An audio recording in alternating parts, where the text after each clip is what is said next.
Hello, everybody. Welcome. It's October. It's Reuse Month. This is our first live virtual workshop, and I am delighted to welcome everybody today. My name's Ed. I'm from the Reuse Month team, bringing you Reuse Month this year, and we've got a really exciting workshop ahead. This is a masterclass in fashion design, in sustainable fashion design, and we're going to get straight into it. We've got lots of comments coming in already on our YouTube channel, which is fantastic to see. Such a great turnout. Thanks everybody for coming here today, and please keep those comments coming in. If you have any questions throughout the session, I'm going to pop in every so often just to relay that question. So please feel free to send in as many questions as you can. We'll answer as many as we can. But look, before we kick off, this is a very special flagship event presented by the Connacht-Ulster Regional Waste Management Office. And I would like to invite Sinead Niwanin, who is the Waste Prevention and Resource Efficiency Officer from Connacht-Ulster Region, to welcome everybody. So welcome to Sinead. Thank you, Ed, and good afternoon, everybody. You're all so very welcome to the Connacht-Ulster Reuse Fashion Masterclass. We're delighted to have you with us today. As Ed said, my name is Sinead Niwanin, and on behalf of the 3 regional waste management offices, I'm delighted to welcome you to our first virtual event of Reuse Month 2021. So as many of you will know, October is Ireland's National Reuse Month, and this is just a wonderful opportunity for us to draw attention to reuse and the importance of reuse. So for us, reuse really is about valuing our belongings by reusing and using items for as long and as often as possible. And then this, of course, avoids the need to manufacture and distribute new stuff, thereby cutting down on and avoiding waste, which is really what we all want to do and want to achieve. So with that in mind, today's masterclass is going to show you how to deconstruct a garment to maximize its reuse possibilities. The masterclass will also show you how to alter items so you can reuse an item in another form. And also, really importantly, the masterclass will show you how to make a pattern from an existing piece of clothing, maybe a piece of clothing that you love yourself. So lots and lots to look forward to today over the next hour and a half. So just, I suppose, before I pass you on back to Ed, I'd really just like to say again, taking the opportunity just to thank you for taking the time out of your own busy schedule to join us. I hope you'll enjoy the workshop. I have no doubt but that you'll find it of value, and I really look forward to hearing your feedback in due course. So thanks again for being with us.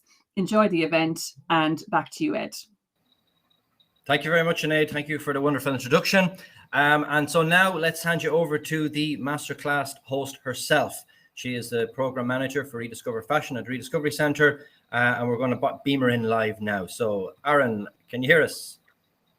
Hello there. How's it going, everybody? Hi, Arran. Nice to meet. Sorry, yeah, Arran. I'll hand over to you now, and I'll pop up. We've got a second camera there as well for any of the close-up work that you want us to see. I'll go into the background now, Arran. I'll hand over to you to take over. We're all very excited to take part in this masterclass today, and I'll jump back in if there's any questions for you. Okay, I'll give you as much time to talk as possible, and then I'll jump in if there's any questions. Okay, over to you. Thanks very much. Thanks, Ed. Thanks very much. Yeah, if you have any questions, you can pop them in the comments, and Ed will hopefully feed them through to me. Thank you very much for all joining us. My name is Arran Murphy. I'm the Rediscover Fashion Program Manager, and I'm delighted to be joining you from the Rediscovery Centre here in Ballymun, from our dedicated sustainable fashion studio. It's amazing to see so many of you here. It's really a sure sign of the rising awareness around the issues of the fashion industry in particular, and the need for us all to adopt more reuse and repurposing practices in order to extend the lifespan of our clothing. And this, as Sinead said, will help reduce the amount of clothing that is actually being produced, which is a phenomenal amount at the moment. There's like over 400% more clothing being produced now than there was 20 years ago. So this is something that really, really needs to change. And as we're becoming more aware of the impacts of the fashion industry, environmentally, socially, and economically. We're also becoming more aware of the various stages that a garment and our textiles go through it before and after they're with us in our wardrobes. And as we're kind of gaining this awareness, we're also gaining awareness of the problems at each of these stages. And it can be a bit overwhelming when we're and hard to relate to, in fact, when we're presented with these awful figures of the fashion industry being the second biggest polluter in the world, contributing to 10% of the global greenhouse gases. Things like that. It's like, oh, but you know, I'm just wearing my clothes. What can I do? But actually, there's a certain chapter of our clothing life story that we do have a big impact on, and that's our choice to, like, our consumer choice to actually buy the garments, and then what happens to them when we no longer want them. So Reuse Month is a really great initiative that's helping us to kind of focus on that chapter of all of our belongings. And I'm delighted to be presenting this fashion design reuse masterclass to hopefully inspire you and help you with future projects. So we're going to look at a few different things today. And the first one I wanted to start with is how to deconstruct a garment so that you're actually maximizing the potential reuse of that garment.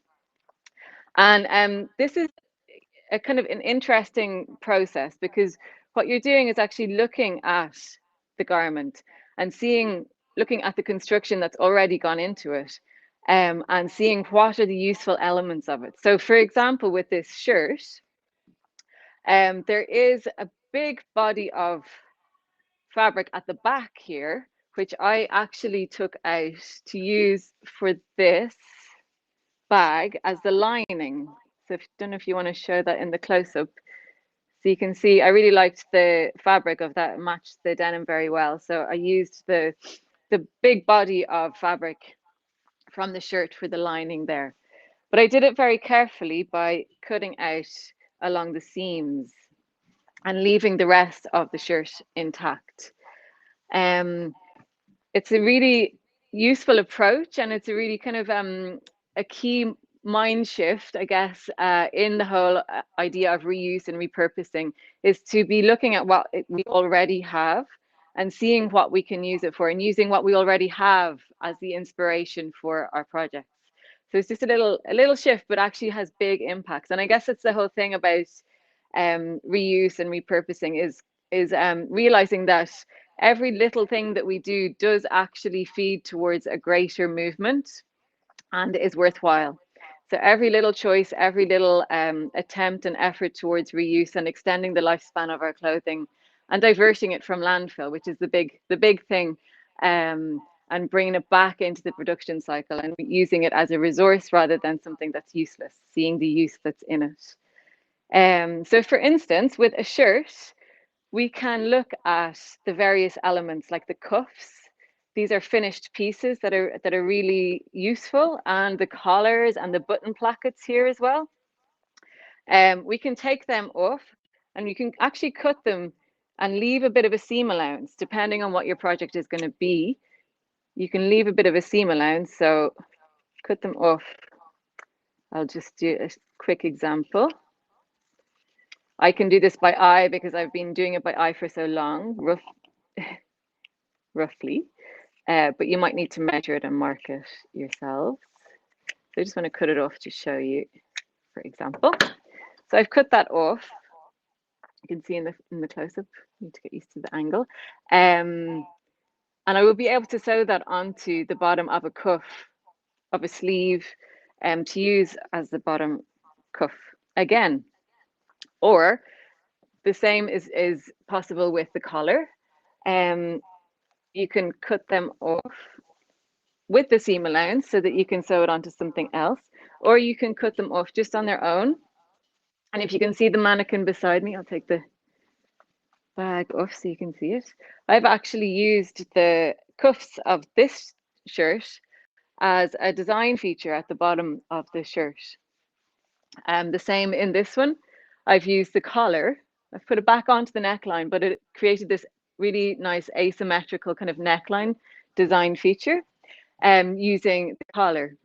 Likewise, we were able to unpick the pockets using a stitch ripper, and it can take a bit of time to actually deconstruct a garment in the best way possible. But if you think about it, you're honoring in this way the amount of work that's already gone into creating that garment. And it's funny, once you begin looking at your clothing in this kind of way, you begin to appreciate more and more the amount of work that has gone into making them, and it becomes, you kind of see the value of that rather than it just being a shirt that you have no connection to. You kind of actually delve a bit deeper into it and start relating to it in a different way and regarding it differently, which is a huge shift and a hugely important shift to make.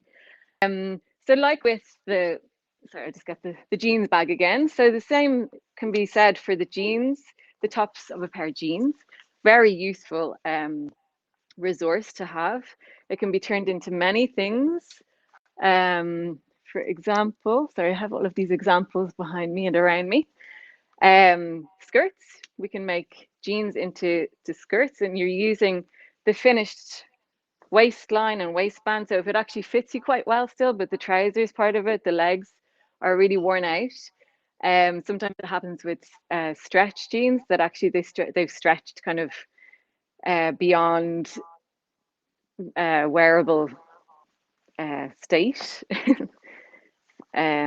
Or you can use them for the top of a bag.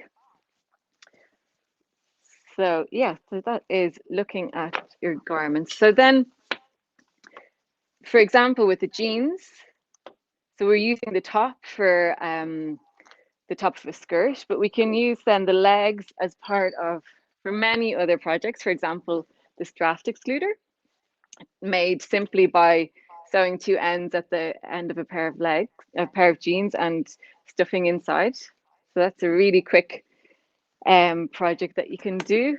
Likewise with any of the scraps, we can do, particularly with jeans, because denim is such a hard wearing fabric, so you can create your own patches to sew onto jeans to repair holes or jackets or anything like that. Little projects, like there's so many things you can do once you kind of get into it. I like this little bunting project as well. You can do the scraps of it. So yeah, it's all about looking at the garments that you're using and having in mind the project that you want to achieve with them, and seeing what elements already exist that you can use for that project. So for example, the jeans, you can use the waistband, and something then that you kind of run into is that if you're fitting two garments together, for example, with these t-shirt shirt upcycles, we're oftentimes needing to fit a wider piece of fabric into a smaller piece of fabric. And there are various different ways that you can do that. So with this one and with this one, I've used a gathering technique. So for any of you who aren't accustomed to that, the way that you do that is with your piece, you'll measure it out up to twice the length of the piece you're trying to fit it into. So for example, the jeans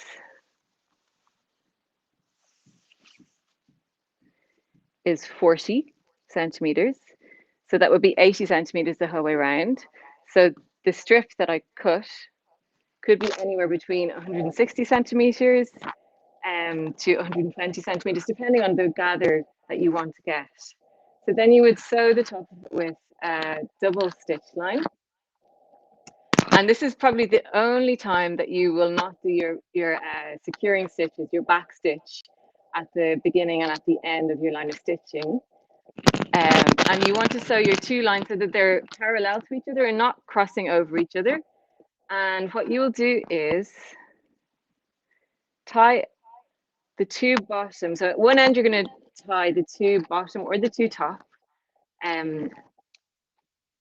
threads together. So And that's to prevent you pulling the threads actually the whole way out.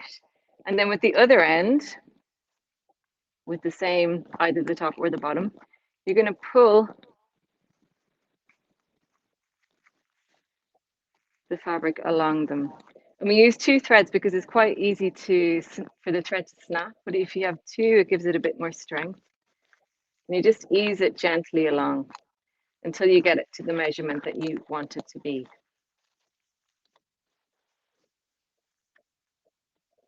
And you're trying all the time to try and get the gather as evenly along, as even as possible. So you don't want it to be all gathered here and just straight here. You want to ease it. So you're sharing there all the way around. Another way you can do, if you're trying to fit one piece in to another piece, so we can use pleats.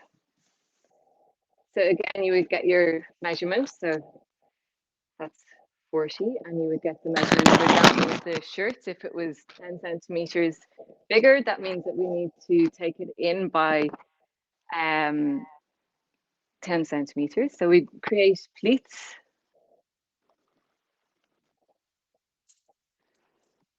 Folding, I don't know if you can see that. I'll move myself a little bit.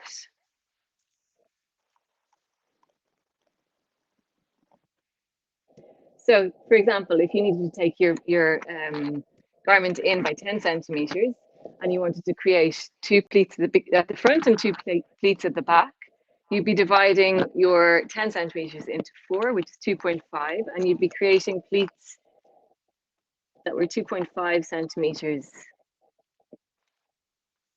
in total each. So 1.25 centimeters.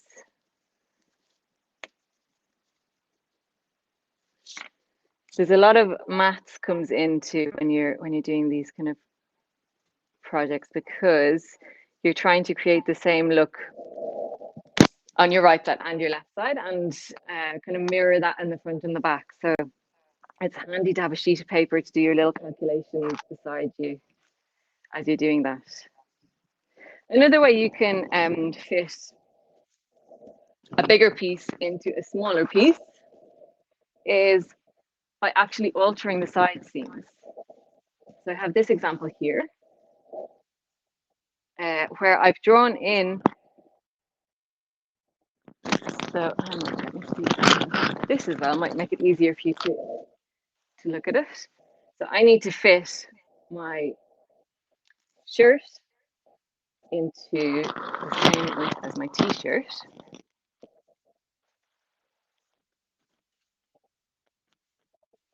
And again, you're going to measure. So that is 45. And this is 56. So that's 11. So I need to take this in by 11 centimeters. So I'm going to divide that in 2 and take the same amount in either side. So it'll be 5.5 centimeters. I'm going to move myself again so you can see me in the close-up what I'm doing. So I measure in 5.5 centimeters, and you can mark it with your tailor's chalk, or you can mark it with a pencil or a coloring pencil if you don't have those things to hand. And there's a certain amount of specialized tools that you can get for these kind of projects, but you can also use what you have at home to a great extent. Like if you don't have a set square, you can use so this is my set square. You can use an A4 sheet of paper just to get the corner, the right angle. Likewise, if you don't have a ruler, you can use a measuring tape like this, and just make sure it's lying out flat, or you can use the side of a book, just as long as you know it's got a straight line. You can be a bit of a MacGyver on it. So then when you are taking this, so I'm going to take it in, mark in 5.5 centimeters at the top. And I want to bring this new line down to meet the already existing stitch line. And this is something that you might do for other alterations. It's a method that you might use for other alterations if you wanted to take something in at the side seam. You would measure down and taper your line very gradually towards the line, because you don't want it to come at an angle, too great of an angle. It would have a really funny shape then when you turn it the right way around. So all the time we're working on the inside of the fabric here, because this is where we'll be doing our stitch line. So we've turned our garments inside out. So if I measure down there and the line that I've marked that I'm happy with meets the stitch line at 26 centimeters. And that's an important measurement to take, because I want to replicate the same line on the other side. So all the time we're kind of dealing with symmetry when we're making our garments or doing these kind of projects. So you mark in 5.5 on this side as well. And then from that mark, you will bring measuring tape down to 26 centimeters so that it's meeting at the same place. And you'll draw your line in there so that you're actually replicating the same line. If you can see that.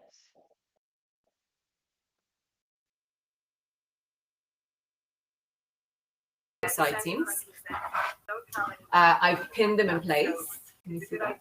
Pinned my side seams in place there. And I'm just going to fold out my piece, my t-shirt here. So I've got the front and the back folded out like this. And I'm going to do a little snip just there. And that's my notch. So it's only 0.5 centimeter. You don't want to make it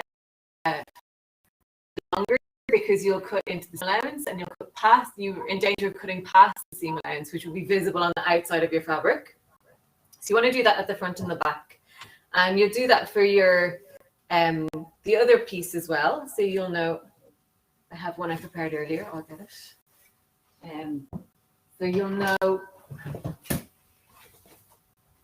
how to pin them together. You'll match up the front notch and the back notch. And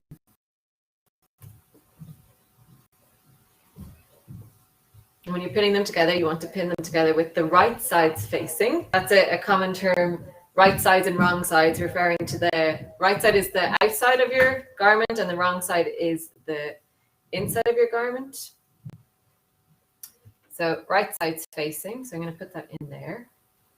And you can see it can be a bit of a jumble when you have a lot of fabric in the mix. So finding your notches and knowing that that's definitely needs to be lined up is a good idea. So I'm going to match up my side seams.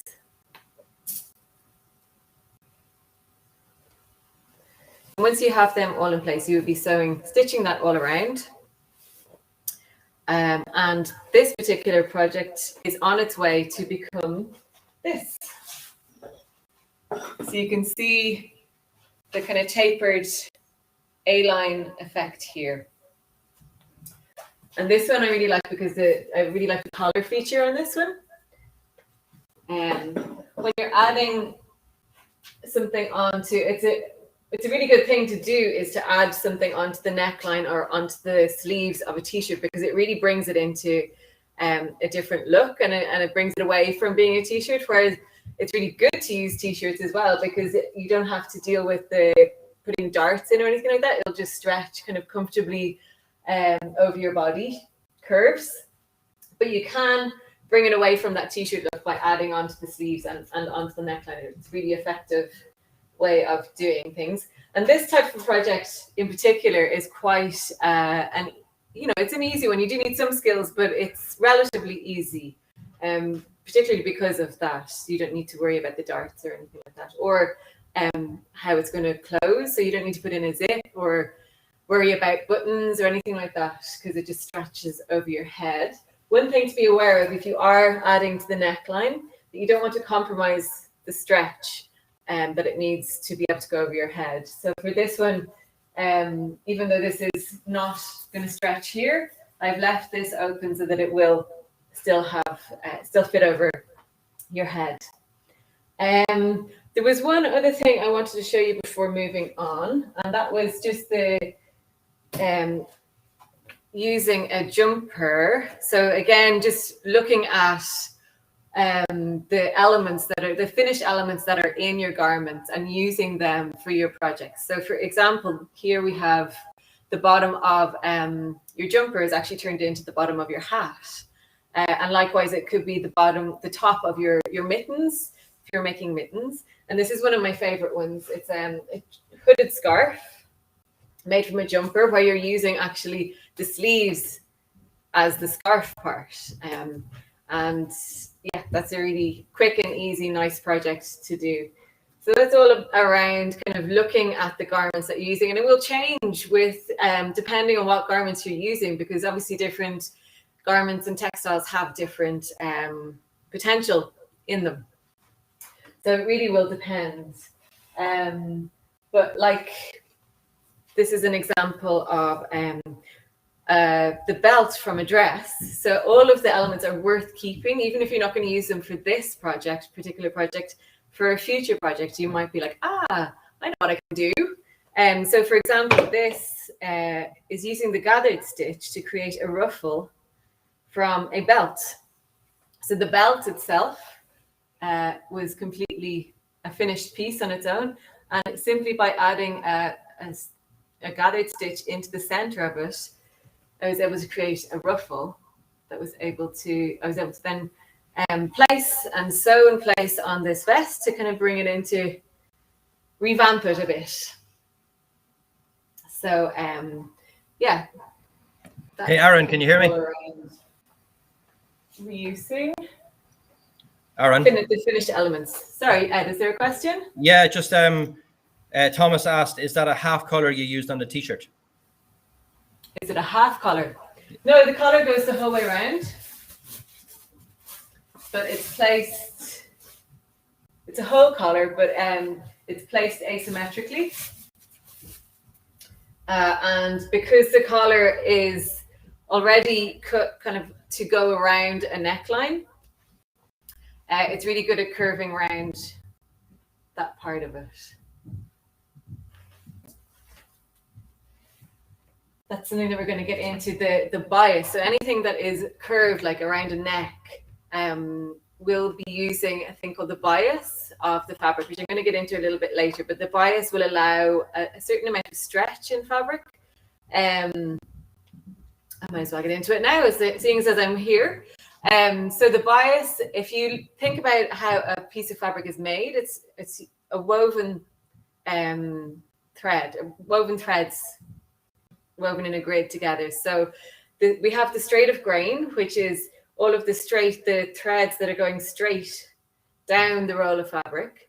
And then the bias is actually on the diagonal of that. So the straight of grain won't stretch, and the bias that's going on the diagonal will have a little bit of give in it. So we use that to go around any curves. So that would be used in the construction of the neckline here, and that's why it's easy to use the collar to go around the curve of that neckline. Something to keep in mind. You'll come across it more and more, I'm sure.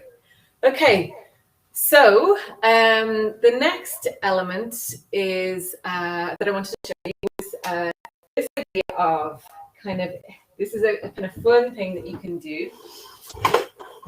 So this is a total reimagining where then the collar has been used for the sleeve. So the shirt has been turned on its side, and the button placket is used as the neckline.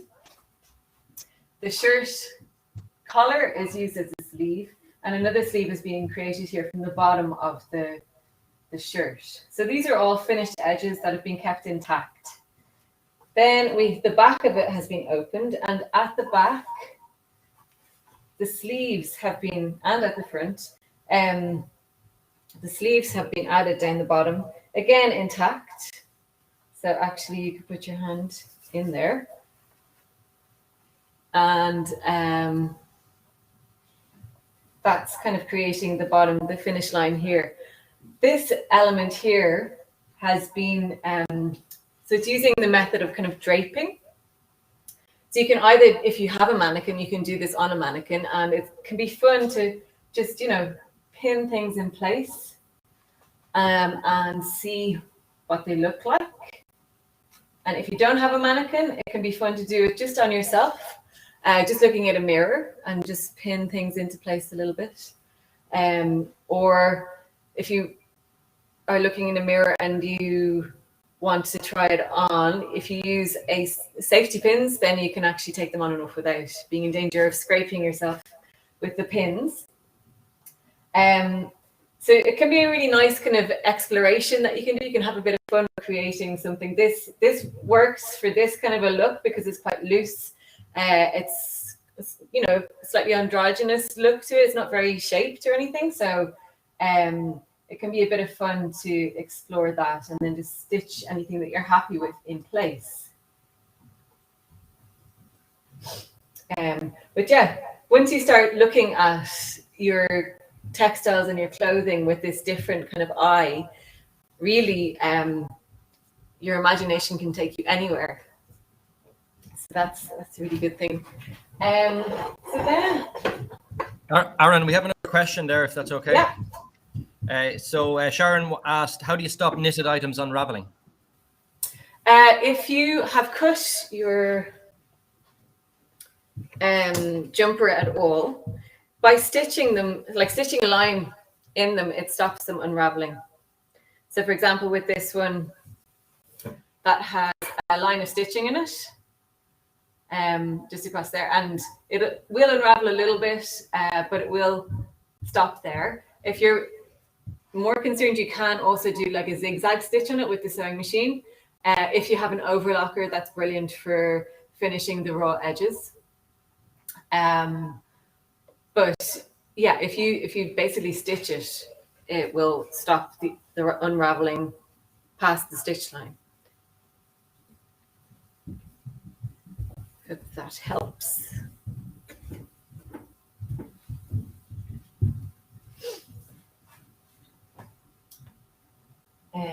So any other questions to that point? Not at the moment, thanks, Arran. Not at the moment. Okay, great. So I'm going to move on then to the whole idea of using a garment to create a pattern. So a lot of us will have, favorite garments, and this is a really good way to combat the really fast changing trends of fast fashion, basically, is by slowing it down. If you have something that you really love, that you really feel, that you feel great in, that you like the look of, whether or not it's, getting worn out, you might just want the same thing in another color or in a different fabric. This is a really good method to learn. And I am going to use this top to show you how to do that.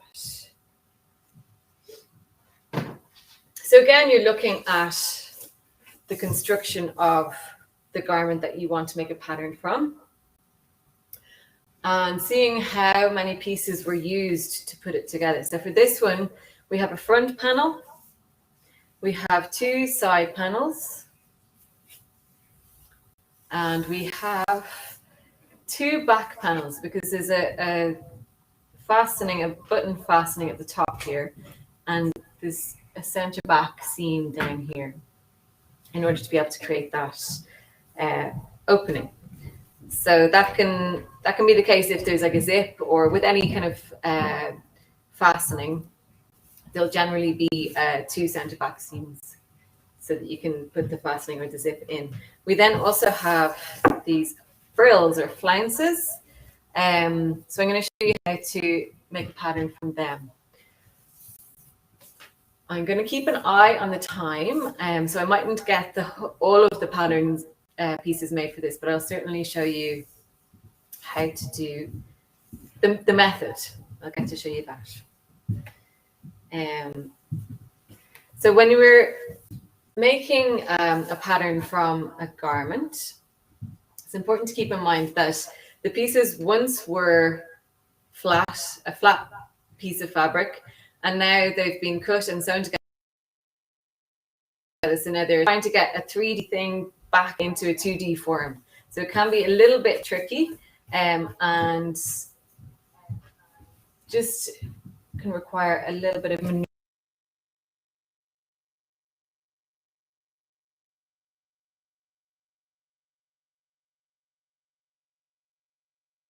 is the idea of creating symmetrical pieces.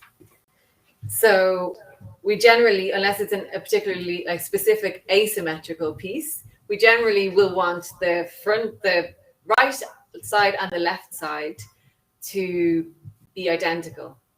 And the best way to do this is to cut them on a piece of folded fabric. So for a piece like this center front, we'll fold it in half.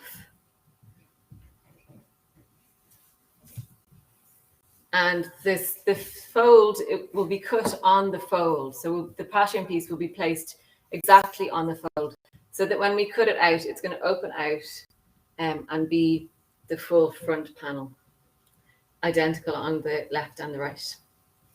For the other pieces, we're going to cut them on the double. So that's a really good way of making sure that we're cutting out the mirror image. So a left side and a right side, or the mirror end, and not two right sides, because we'll be cutting them out at the same time. Okay, so I'll go ahead and show you the method. So first of all, we are going to fold this in half. And the way that we do that is, again, lining up the seams. So I'm lining up the shoulder seams, and I'm going to pin them in place. So we're trying to draw the outline of these pieces.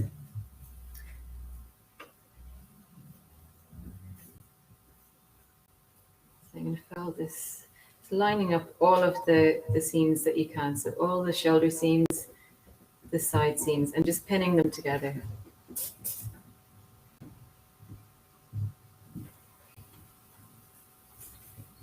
And that's the way that you can make sure that you're getting this piece folded in the center, along the center front line.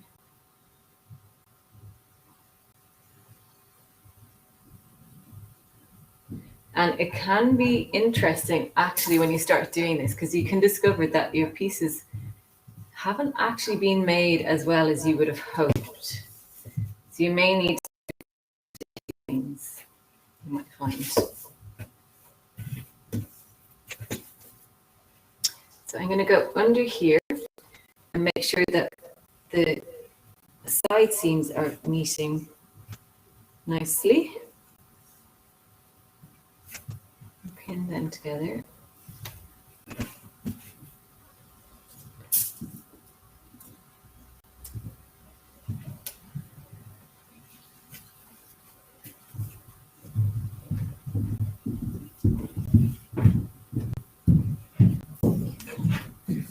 Keep an eye on the angle that I'm not moving out of view, but I think that's good. So once I'm happy with that,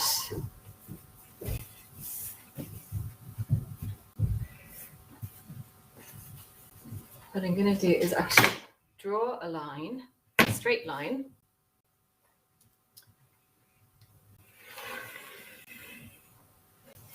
And I'm going to line up my center fold with that line and pin it in place, top and bottom.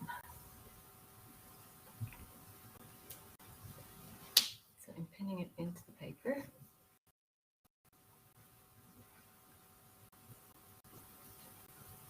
I'm going to take I've got 2 layers of paper here. I'm going to have to take the under one out. Bear with me.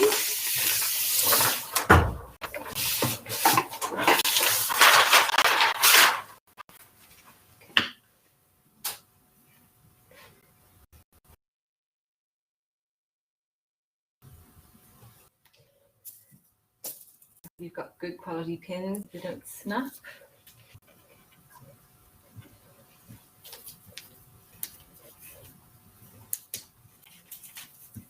So there we are, started.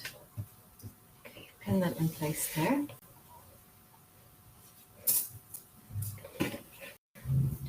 Making sure it's folded all the time, that your piece, the panel that you're actually making the pattern from, doesn't matter about the rest of it, but that the panel that you're actually making the pattern from is sitting nice and flat and isn't stretched, because you want to be getting the actual shape of it. pin that in place there.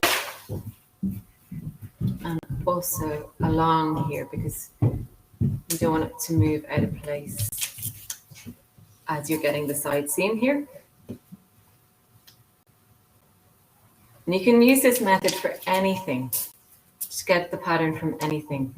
Sleeves are a little bit more tricky, but absolutely possible using the same method. And darts can be a little bit tricky as well, but there's also a method to do that.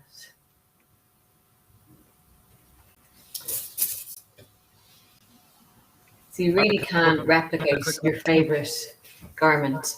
I'm going to pin the bottom here because it's important. This fabric is a little bit slippy, so it's important that it doesn't move out. Can I pop in with a quick question? Sorry, Ed. Can I pop in with a question? Can you hear me? Yeah. So from Angela, she asked, are you using a special type of paper to draw the pattern on? This is just a light, it's a pattern drafting paper, but if you don't have that at home, you can use baking paper. So just greaseproof paper. That's what if I don't have access to this, that's what I would use. And it's really good because a commercial pattern is made on a very thin paper. It's kind of almost like tissue. So it moves with the fabric quite easily and it's easy to pin. The normal A4 paper would be a little bit heavy to get the pins through. So the greaseproof paper is actually perfect. That's a great question. It's really important to know that actually, you might need a few bits of equipment to do these types of projects, but you don't need everything. And there's things that you can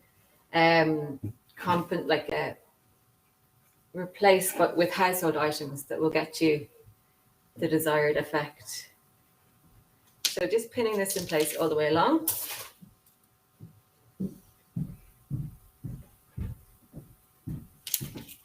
And I'm going to just trace around it. So the bottom is easy enough. And it's just to keep in mind at the bottom of a garment usually has a hem. So I can feel on this one, there's a 2.5 centimeter hem. So I'm going to add that onto the bottom after I've taken the garment off. Now you can see I'm kind of maneuvering my garment so that I can reveal the stitch line at the side seam. And I want to draw that stitch line onto my paper. So we're drawing the outline of each panel and we're going to add seam allowance onto it after we take the garment off.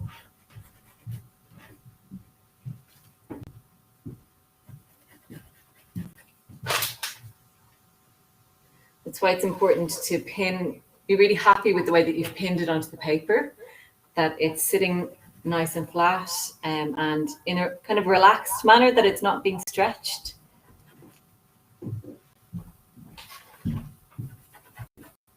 Or pulled out of place.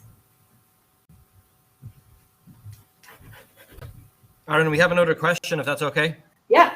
Yeah, Breed asks, is it vital to use similar material for the new top so it drapes in the same way?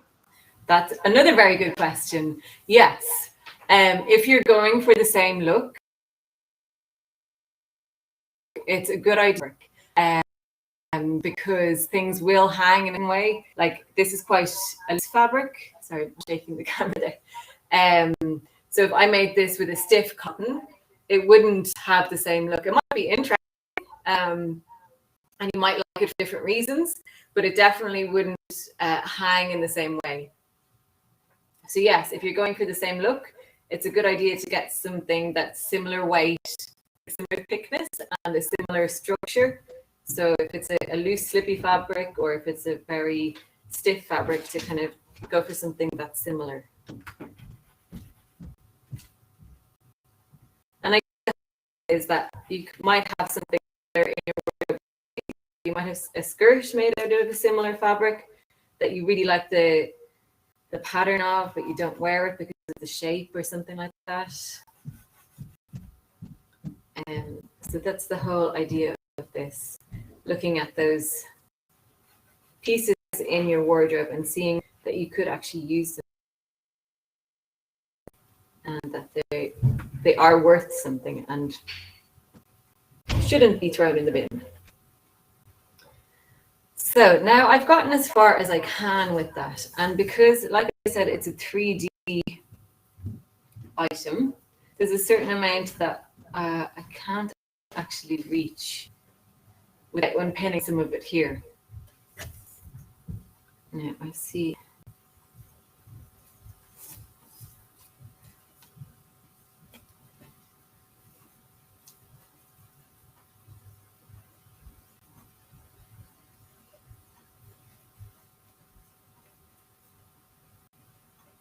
I need to unpin any of it down here. I think I'm good actually.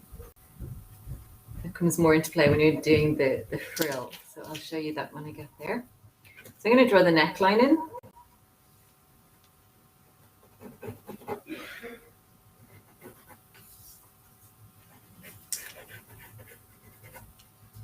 And I'm going to mark where the shoulder seam is there. And I'm going to pin the shoulder seam here, right in the corner.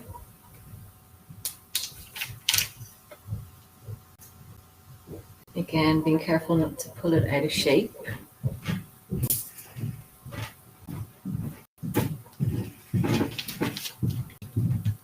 This is particularly when something's cut on a curve, because the feature that I was explaining before, the bias comes into play because it's curving, and at certain points it will stretch more than others. So you need to be careful that it doesn't pull out of place, give you the wrong shape.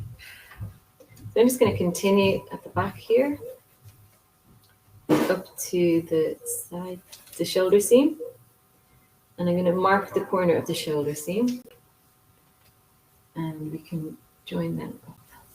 And I will take off the pins now because I have my pattern created for that center panel. So I'll show you.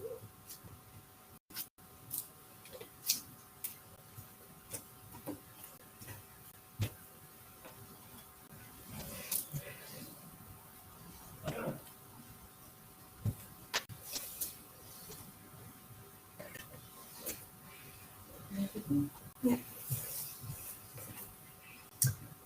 Where's my set?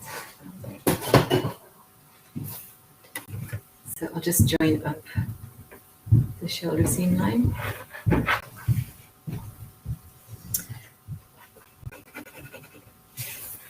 And I might just hold this up so you can see it with the. You see that? It's important when you do this to actually write on your pattern what it is. So this is the center front panel. And this is the center front line here. This one here. And I'm going to mark that with. So on a commercial pattern, the fold, if there's a line which is marked like this,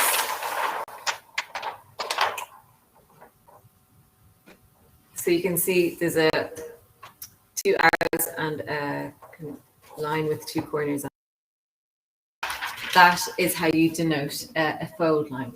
And you would write on this also, cut one, unfold, because you'll be surprised, even though you think you will never ever forget this, you'll be surprised you come back to it in a week's time and you'll be like, oh, what does this all mean? What are these pieces? So it's a really good idea to mark them as you go.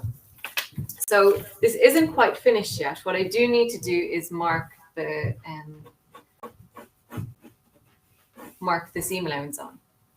So I am going to mark 1.5 centimeter seam allowance on. That's the standard seam allowance that's included in a commercial pattern. You can decide if you have less fabric to add just 1 centimeter, but just make sure you add the same amount to each pattern piece. So I'm using my measuring tape to make marks that are 1.5 centimeters. So you do this the whole way around, and you would do this for each panel piece.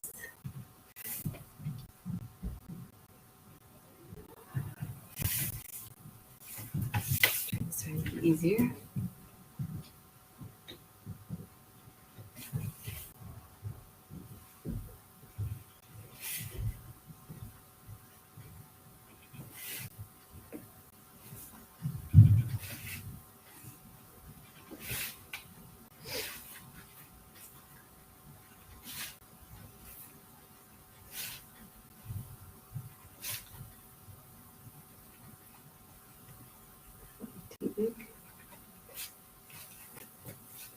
If you do have something that is just a straight line, so like this shoulder seam is just a straight line, you can just mark it at either end and join it up with a ruler.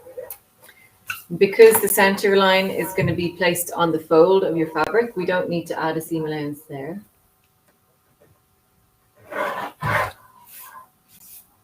And then, oh, we need to do the neckline as well.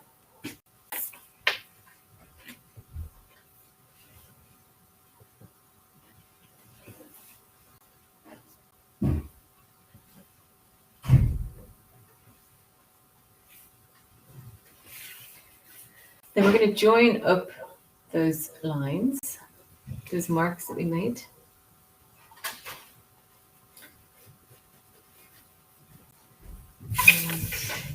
And you may need a ruler or your measuring tape to help you a little bit. So the measuring tapes are really good because they do have a certain amount of curve. And you can join them up with a ruler also, and then just put the curve in yourself by eye if that's easier for you. So just curve those points.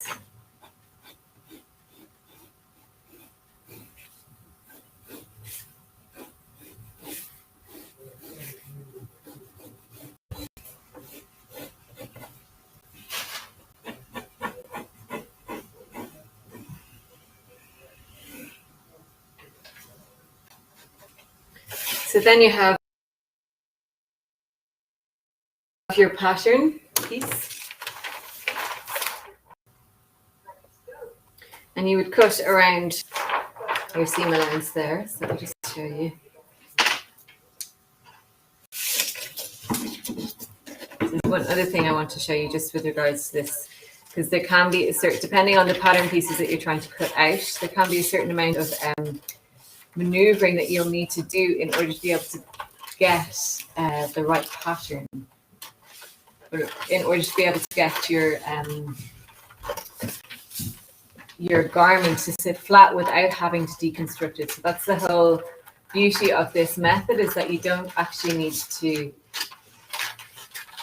take your piece apart. You can continue wearing it. So here.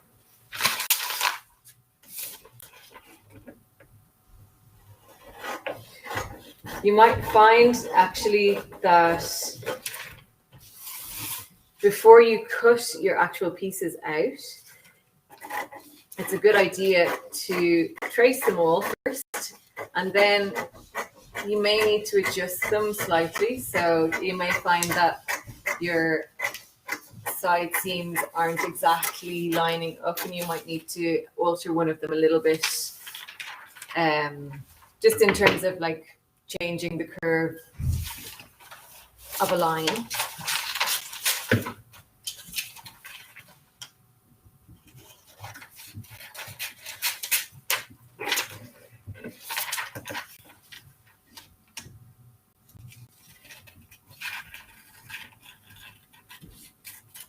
There we go. There's our pattern piece.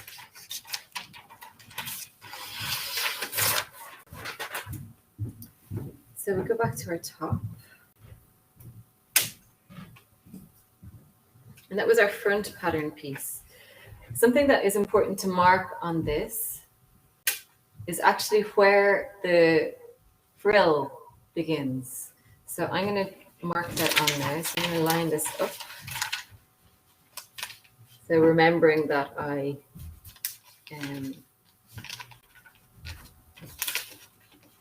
want to put the outline along the stitch line. So my frill starts there. So I want to mark that on. So that when I'm sewing them together, I know that the frill has to start there.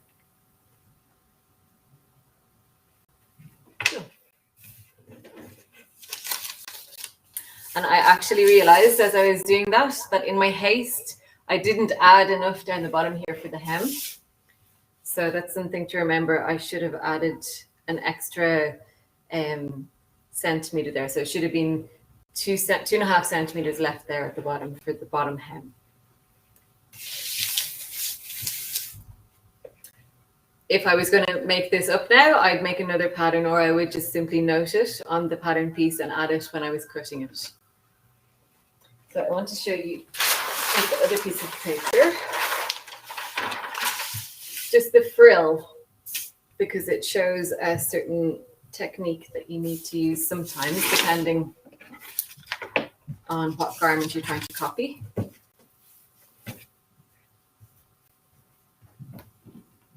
So the frill is actually a kind of circular curved shape that's cut out, and will be a little bit tricky to pin because there's a certain amount of movement in it.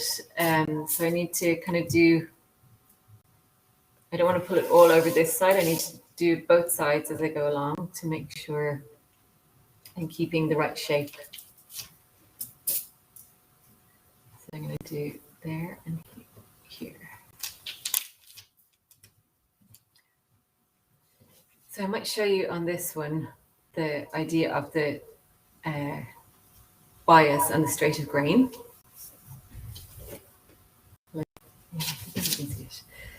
So if you look at the close-up, at certain points when I stretch this, it's a bit, it stretches, and at certain points it doesn't. So you can feel it stretching or not. And at the point that it doesn't, that direction between my two fingers is the straight of grain. So that's something for this piece that we will need to mark onto our pattern piece so that we can cut out the frill in the other fabric in the same way.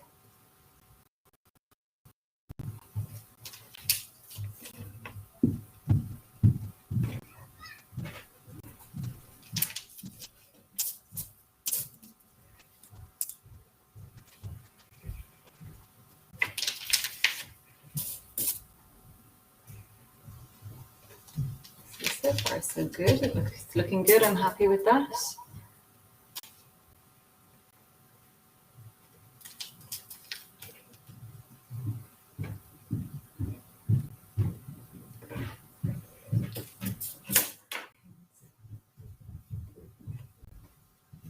Has anyone tried a project like this before? Obviously, with it, something simple. It's an easy enough thing to do, like with a t-shirt that just has a front and a back. As long as you had a similar type of fabric, it would be easy enough.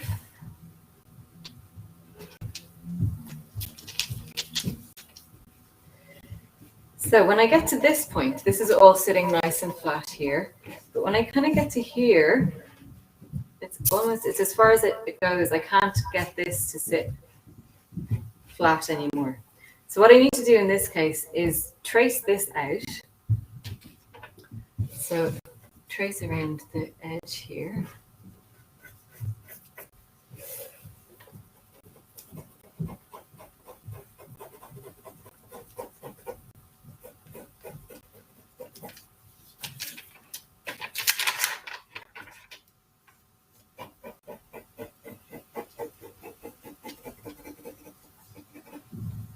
And the same on the inside. So just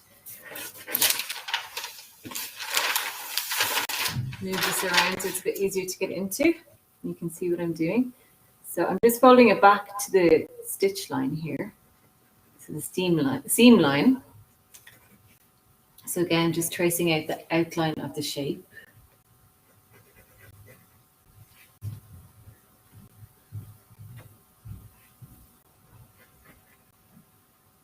As far as it will go.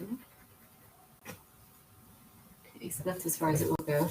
And then what I'm going to need to do is unpin the top here. So once you've got it traced, you need to unpin it slightly, not all the way, but just the top here. So I'm going to leave the center bit here pinned, and that's going to free this up down here so that I can pin this flat. Because that's really where you can see that you're trying to transfer a 3D shape onto a 2D piece of paper. And you just might need to do it bit by bit because it's been stitched together.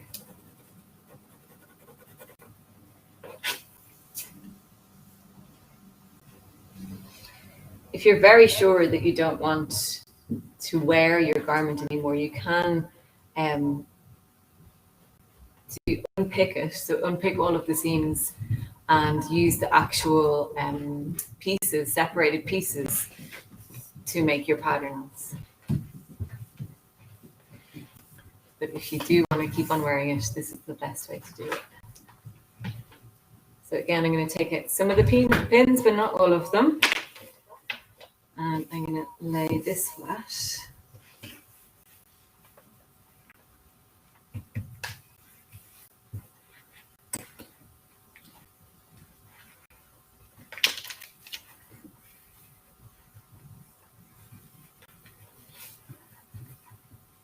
Again, doing it bit by bit, going on the outside and on the inside so that I'm not pulling it all one direction, making sure that it's sitting nice and flat.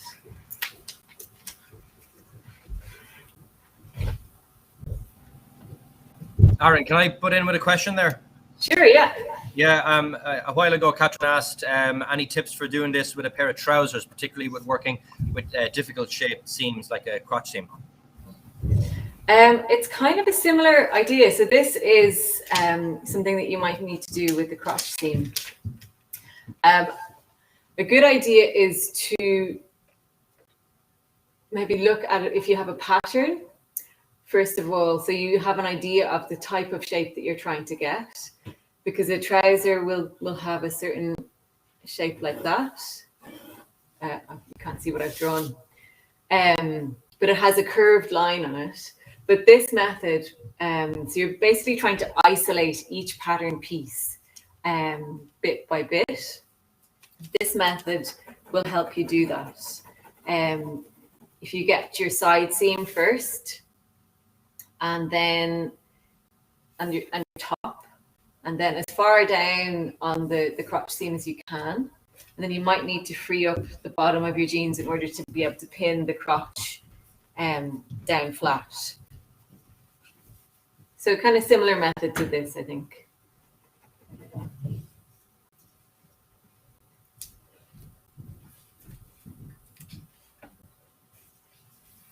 But having an idea of the type of shape that you're trying to get is always helpful. So I need to take out a few more of these seams.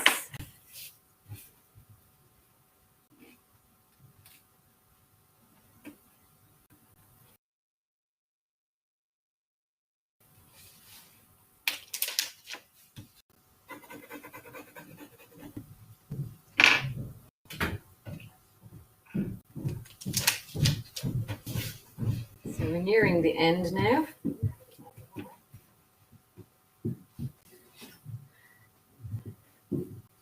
Of the curve and also of the masterclass. So if anyone has any further questions that you'd like to ask me, or anything, any tips even that you've come across for the other viewers or anything like that?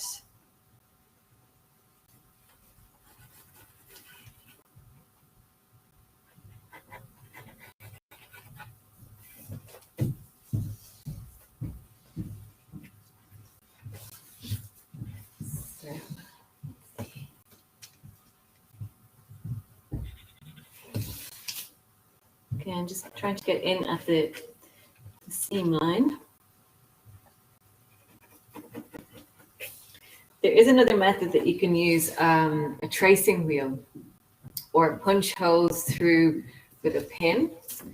So instead of trying to fold your fabric back to get your line, you would actually go along your seam line with a pin and punch the holes in like this. Or you could use a tracing wheel to follow it around, but that would be hard to make sure it was exact, I found.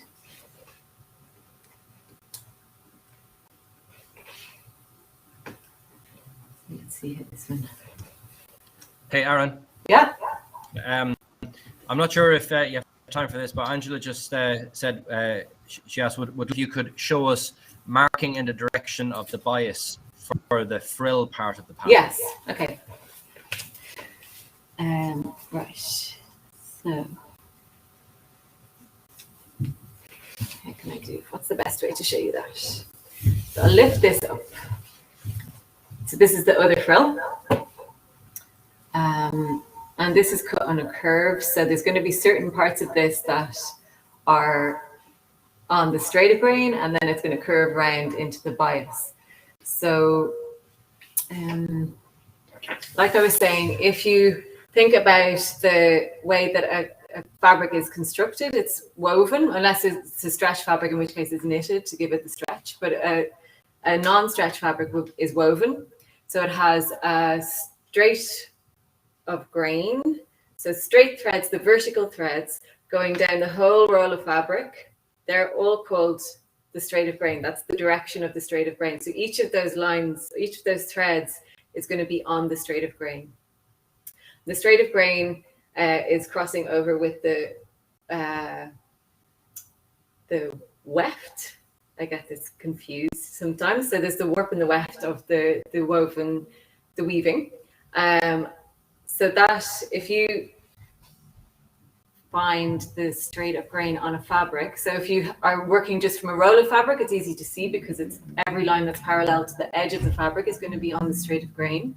But if you have a piece of fabric like this, one way to have a look and see where it is that, so if you want to go to the close-up, when you pull it, it doesn't stretch at all.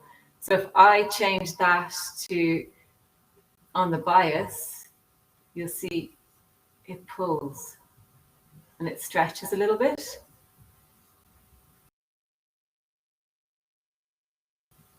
So when it's right on the bias, that's why there's a give in it. So you need to play around with your fabric a little bit to see. Go back to my pinned frill here, and I'm going to have a look at how it moves when I pull it tight between my fingers. So I can see that somewhere.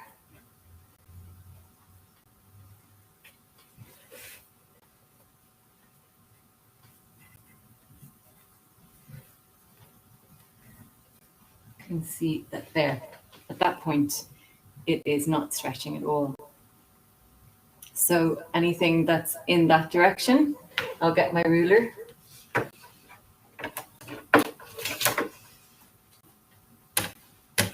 and lay it down. So when I move either side of that position, it's stretching a little bit. In that position, so I'm going to put it right up to the ruler and position the ruler to correspond to the way that I'm stretching it. So there. So then I can draw that line there and I can draw it down here as well on the outside. And when I take up my fabric, I can mark it onto the pattern piece. And a straight of grain line on a commercial pattern, the standard notation is a straight line with an arrow at the top and at the bottom. And sometimes when you're making your own patterns, you would mark it with an S as well. So that will show you the direction you need to lay down your pattern piece on your fabric, on your new fabric. Does that help?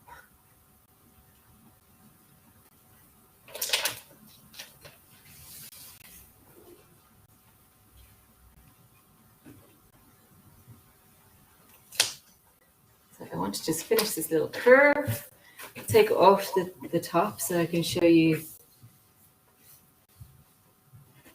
the pattern piece that I have created.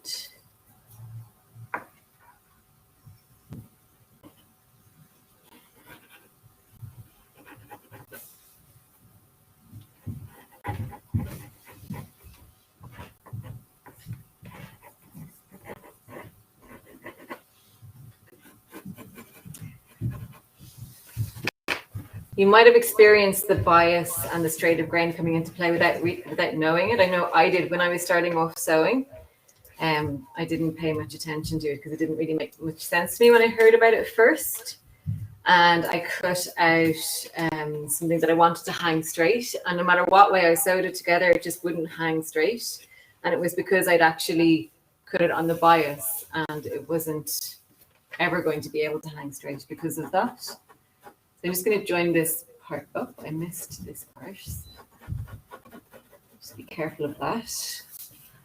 And you might find that, like I'm looking at this piece here and it's a little bit straight. So you might find that you want to rework a few elements. A bit up here. Can you see that? Yeah. So that is the pattern for my fence. You would want to mark on it as well which end is in the front and which end is in the back part of your top. So that would be something to mark.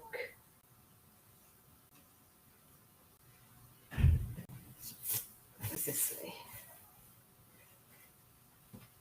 Another important thing to mark on this as well is where it meets the shoulder seam. So that will be an important notch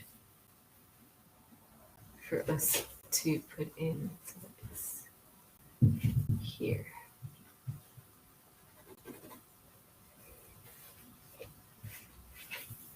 So this is the back. So back and front. And then we'll need to add our seam allowance onto that one as well. So it's quite a process. But once you have your pattern made, you can remake that top or that trousers or that anything again and again and again.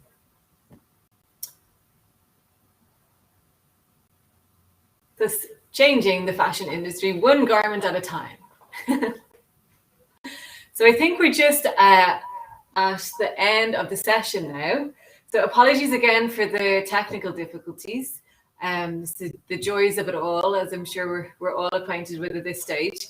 But thank you very much for joining me. I hope that was helpful to you and hopefully inspired some projects and made things a bit more accessible possibly, or explained things to you a bit more. Every reuse project and every step we take to change our behavior towards our waste and our resources is worthwhile. And thank you very much for joining us for Reuse Month. And best of luck with your projects. Thanks very much, Arran, and thanks everybody for tuning in today and sticking with us. And apologies once again for the technical difficulties at the beginning. The times you rehearse something, Wi-Fi and technology will always let you down. But what won't let you down is Arran. Arran's advice will always stay strong. forever. And thanks very much, Arran, for some great advice and tips. And it's some great chat as well among everybody. And you can see all the thank yous are popping up on the screen there now. So thanks very much for your input and your feedback. And thanks for all the great ideas as well. There was some fantastic ideas. Yeah, you missed some of it, Arran. I didn't want to interrupt you because you're during your flow, but the guys were talking among themselves there in the chat, sharing some great ideas and looking for inspiration. So yeah, look, that's the end of it now. I hope everybody's able to tune in next week. This time next week, we're going to be doing from Copper Creations. It's going to be showing us how to turn an old bottle into a lamp.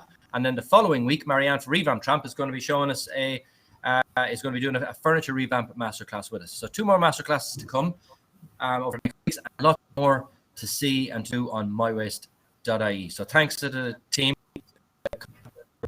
Waste Region, and for hosting this today, and thanks to the mywaste.ie team as well. So that's it for today. So thanks for your time, Arran, and thanks everybody for taking part. See you again soon. Bye.